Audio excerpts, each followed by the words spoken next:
ধর্মনগরে বিরল প্রজাতির প্রাণী উদ্ধার, বন দপ্তরের তৎপরতায় রক্ষা পেল প্রাণ। উত্তর ত্রিপুরার ধর্মনগর পদ্মপুর এলাকায় আজ বৃহস্পতিবার বিরল প্রজাতির একটি প্রাণী উদ্ধার হওয়ায় চাঞ্চল্য ছড়িয়েছে।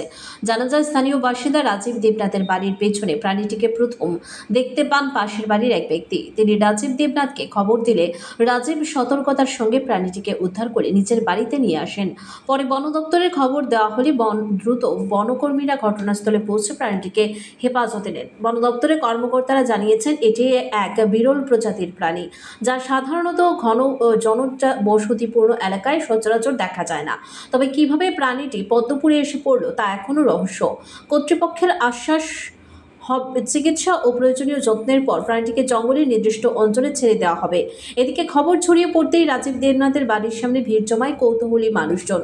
বন দপ্তর স্থানীয়দের সতর্ক করে জানিয়েছে, বন্যপ্রাণী দেখা মাত্র আতঙ্কিত না হয়ে সরাসরি বন দপ্তরে খবর দেওয়া উচিত। কর্মকর্তাদের মতে, বনভূমি ধ্বংস এবং মানুষের বসতি বৃদ্ধির কারণে এই ধরনের প্রাণীরা প্রায়শই আশ্রয় বা খাবারের খোঁজে গ্রামাঞ্চলে চলে আসে। এই ঘটনায় আবারও সামনে এলো বন্যপ্রাণী সংরক্ষণের গুরুত্ব। হঠাৎ করে আমার দেবব্রত বাবু কইলেন পিছনে একটা কিতাব পূজা রয়েছে, বিড়ালের মতো দেখা যাইতেছে।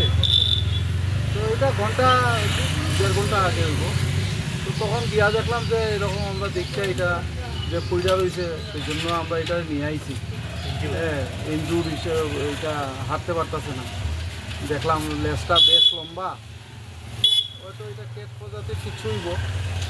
তো আমরা এখানে আসার পরে দেখলাম যে এখানে সাংবাদিক পান্নাবাবু এখানে আসিল, বাইদা বাই পাইয়ে নিয়েছি ওনারে। তো পাওয়ার পরে কইলাম যে এই ব্যাপার ফরেস্টে খবর দাও। তো এরপরে যথারীতি ফরেস্টে খবর দেওয়া হয়েছে।